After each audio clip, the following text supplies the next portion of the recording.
never stop doing good. Ema bibia nsi wo kwan se wo bejai papaye. Papaye bia wo beye bia eho aketua ewo ho. Aketua papa ewo ho. Boni bia nso a wo beye biara ana wo beye ama wo nwa bia no. Eno so ho aketua eden ewo ho. Aketua boni ewo ho. Nese ena woti asi ena wo ye papa ana wo ye boni ana wo experience the aketua of it da chibi no so ni ho a se papa na wo ye ya eso mfa so beba ema wo ma eni age se boni so na wo ye ena na woti asi wo anya so aketua da chibi no wo ma eba benya ho aketua ana eho insusa so enu ti ema bibia nsi kwan se wo be papa abrani bre nyina na wo ye wo yonko papa ana wo nwa bi papa no eye nyamesom na wo som na se de bia na wakogina altar so yeshira wo asafu yehowa oyakro oh kro and we acting nyamesuma nkasa no within your heart ene esaso ye daily activity suban awom abrani nyina no eno ni nyamesom no na se obeye onwa bi bone na wakogina altar so na wo acting se wo worship Nyankopon ni de enye no na Awurade se yenye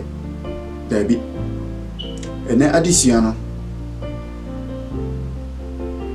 medical studies ebebo awuram na madesua na yede pa mi wo illustration so a me de bekekeka ho na ama ene adesua no aye krabehwe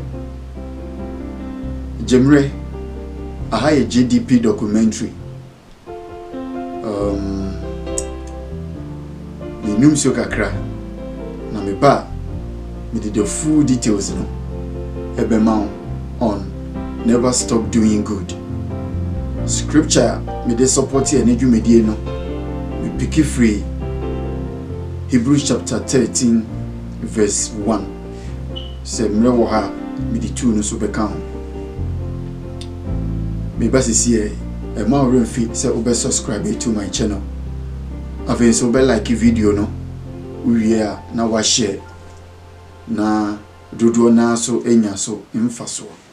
mediane amwako hene jeho twame na me ba sisi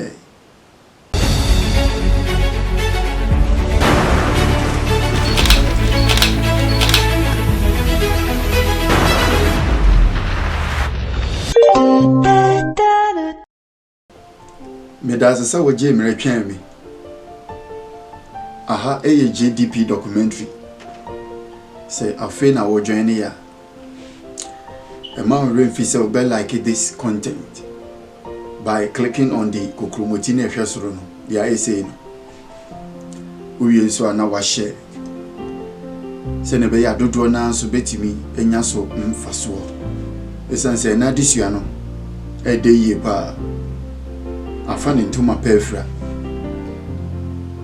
ene dwumedie no guy pa mediane amwako hene jeho ebrochire ha se die dodo na frame amwako hene guy medase se woje samre no e de tweme good ye to aso ene dwumedie no medika ka kire se never stop doing good ema bibia nsi wo kwan se obeye papa ana obeye wonwa bi papa na wo ye sa papa yi eno ni nyamesom na ya kan no ntema bibia ensi wo kwan good ye to aso impefo kasa bi se nia ofuru duapa ana ede ye pia no ana enye sa good ne kese wo hwemu a nia oye papa ana de odo ne yonko se ne ho no ono nanka obobra papa ana wabobra ai wosenke agege ne so ana asa meboa ono nanka wose ye hoahoa ne krokro no agege ne so ma ne tirim ye ne de esanse wabobra ye urade hwehwe se ye nye no no oye nti wose kada ye ka nsem papa efa ne ho ana meboa good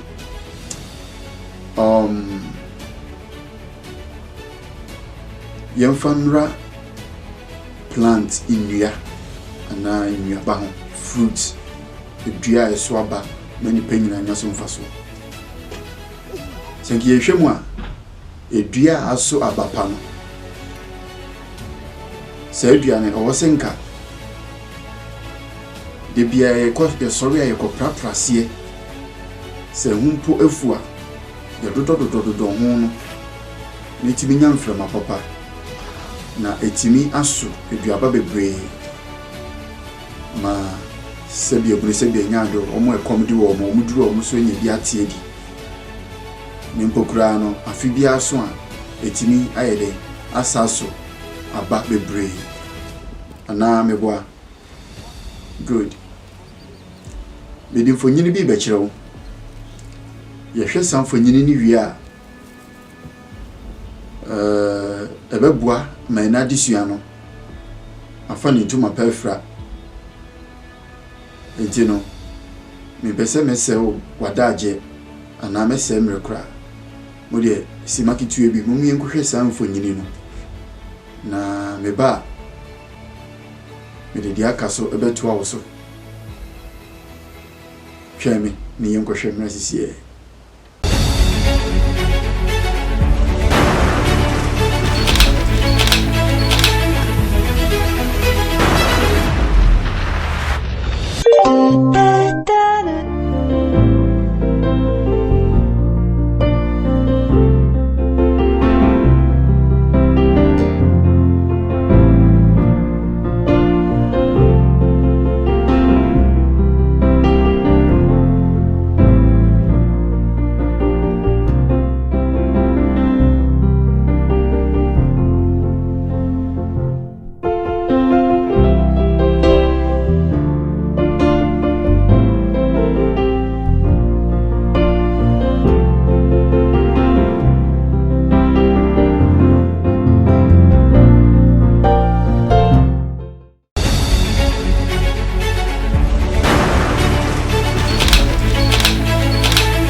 afi si akohwe mfonyini naba mpenyufo se banchenya eja enekire eduaba aso kama se obrefo duru asie no wabra otibidi na wanya hoden atoa na kwantuo so ana ne dwuma pa okodi so school for so duru o so tibidi no mani anje no so enya hoden akodi o magro ana omko o school ana omko mu fie ana bebe mu friba o mama duru no so tibidi oni pada se ni bia ma owre fi se obekoso aye papa eduaba ya waso anka ni ho abanfa so a wo senka emofrei edudo ase ka emofrei omo prapra ase ka emofrei oso mu die ni die madue se atwedie mpo na nkombe kwa akosere edia afro akotie dimpo anka eye senso ababi na nkambe gina se dia tibi edi so anka eye nenso no amanisa ye totumbuba ebrudia se ne be betie gu fom no masesedi ebi so ne branch no wire to form ani sɛ ne bɛyɛ a ɔmbɛnya aduaba no bi adi. Ebi kura de sikan twa dua no kura ento fo me na ye de yenya dua ne ndi. Edua ya mpa aba wo afi bia edua no eso. Edua ya nka se no maso aba ama monya meso mfaso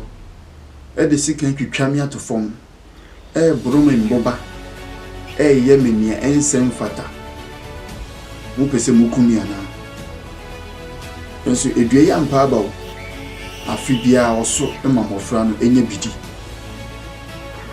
Saa no nipa da se ni bia wo se wo ye wabrabo. Enka se papa ba ku bia wo ye ma obi some time ago. When you were ye or de boni etua woka.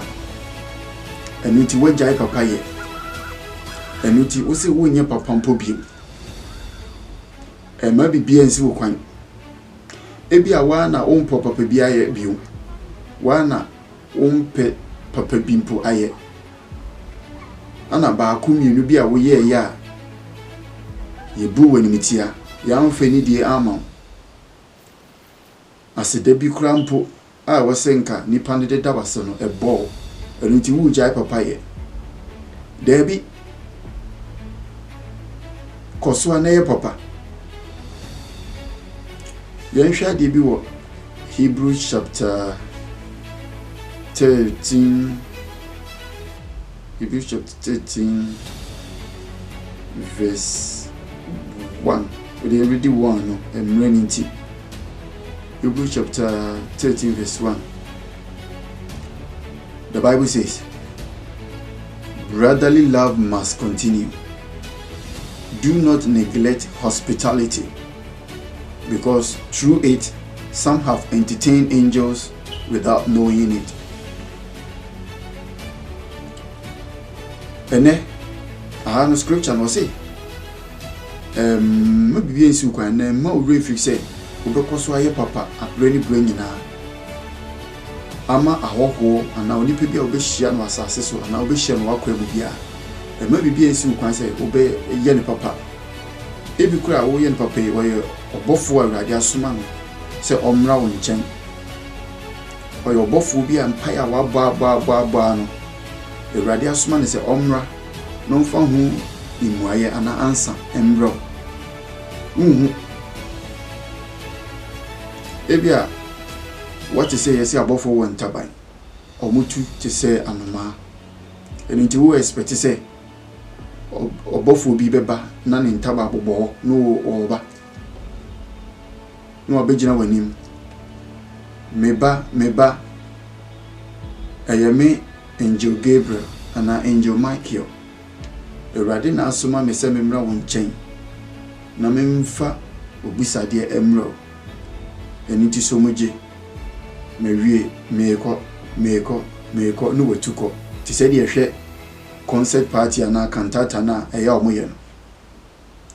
sabe pe na wo pe. It will never happen in your life.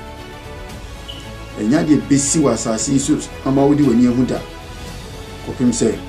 dan kwa ma Erade beto ne safro Erade nam nipa so no ye na ade Erade nam nipa so no ohyira ne ma Erade nam nipa so no de ompaibo humuaye eba ese wusi wu jai papa ya dakuna wu jai papa ya no ebi asa dano na Erade di wunhyira ebro sebi nyaado kwasi ampanyini bi oba wakwa mu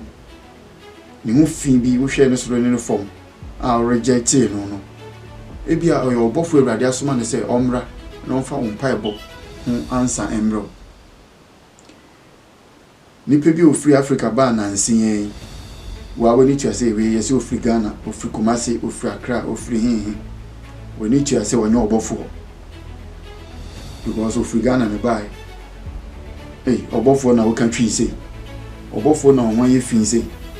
obofo na woni nkrata ana wo de ho be hyehye me ide mi ni bebi a meji wa daw mi ni bebi a meji wo watena mi ni hwe de ma na wo munamuna no ebia o yobofo awurade asoma no so mra wakwe na onfa ompa bo hu aye emro enjai papa ye me ma me ka asem bi kire me ma me abena santo wo me na me no kese no ma kwantintin na nyini che ne hu una nanom nyina me ma me abena santo ka asem bi kire me o say JDP Documentary, we create contents in the form of documentary. They're trying to put you down, Motivational messages. tracking you down. But you're still going because there's treasure in you. Documentary on exposing the beauty of nature.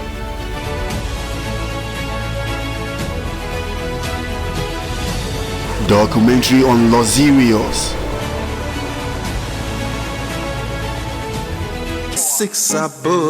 In our entertainment folder, we write documentary for celebrities and talent management. Yes, JDP Documentary is giving out a free online tutorials on pro editing, 3D animation, graphic design, content creation, photo and video shooting for you to become a professional content creator accepted everywhere. Please kindly subscribe to our YouTube channel, share our video, make sure you click on the notification bell so as to get the update whenever we drop a new content. JDP Documentary, exposing the beauty of nature. JDP Documentary, every picture has a story to tell. me ma me na kan yo wo say emra no mususa no one me nana so mo ko farm no omo ko feduane befia na me nana de aduane no chiche people living in the same community with my grandma nana ko si odunsini nana ready for currency yi me ma me so me bia no mo tiri na wo ye commercial center on the market day no and people living in the village villa I say in kran kitin bi sheshe forest wa omoye farm intense farming edru market day a omo nyina de omaduane eba ekrom although na baby aname na nam wo na wo so village dey bet na ho ye market center na say market square ndomo de aduane nyina ba ho no ombedi dwa na ade esa na omo anya ka anko mu village omo free buy ho na me nana ama omo beebi ada na wasa no aduane ama omo di ti ade achi an omo ko omo aduane di no omo beebi ada ade achi an machi anonopa no omo sa ko where they came from. Market day bia na me nana e sa de we na da ko me ma me so bisa an say maame se de we de enyo ye yakobra ko feduane aba ne ba na so de chichecha wohofo awoho no de bia ye ko fumba me de mesoa no bebre me be fe na sa de ni nyina ache na wose me nana ka asem bi kire wose abena hwe papa mi ye eye mo amuti na me ye e bedru mre bi e bia na me ni hobio na mumu bia kodi akwantu na bia mo pemwa na munya moa papa ya mi ye obi so be ye momoa na bi pepepe esanse musumu ya akwantufo e wo bi man so maami de no so nti wa mfa ni serious market de bia na me na ekoso ye saade we until say me maami enyini a wo tu kwan ba buru ha no be hu se papa ya na ne maami eye no na me na akusua dinsini na oye no se na esum faso no eye me maami ene ebinya sansum faso no hwo me na oye ne papa no wa nya sum faso ne ma ene benya ansum faso wa kwantu ana me so ne nana ebi so aka me ndi se me so me tokoso papa na me so me ma enso ebenya na se me nana no kro ye papa no ne nana no nkwa wan fa nani ehunu omo do na enso ene omo na ebe benefit papa ye bia wo ye ne anano anamre bi etwam meka kosi sei nye meka se nyina ne se dia ma meka sai tintin nyina ne se enjoy papa ye never stop doing good to people na ebia wo ye sampo no abofo na aba wo nchen na abofo munye bofo bi no ye dwuma for free nyame bofo onye dwuma for free bofo bi aba wo nchen a offer and acceptance woman bibi no accept it no so am bibi in exchange na woko Bible munya abofo mo ba Abraham Moses Isaac abofo mo ba nyina ma omo bibi they offered some sacrifice, they gave something out and they took something in. Inti papa ya ne obeye no so mfaso ebeba makura wa chirima ebenya so mfaso ana boni bia so obeye no nsunsun so obeba ho so ma wo so kra da che wo ma ene benya sunsun so inti se wuti wiase a ye papa ma bibia nsi ukwan se obeye papa na eno ene nyamesom papa na eno ene wrade ehwehwe se yenye na eno ene beboa o ma wadiye e wa asasi so ene aha na mede mu besi mediane amoako hene Jeho. Don't forget to subscribe to my YouTube channel JDP Documentary and also click the notification bell so that whenever I drop a new content you'll be the first person to get it. Share my video. By so doing, you are sowing seed which you don't know. By so doing, you are entertaining angel. Let me your angel, also be me an angel. Let us love each other. Never stop doing good. May that see.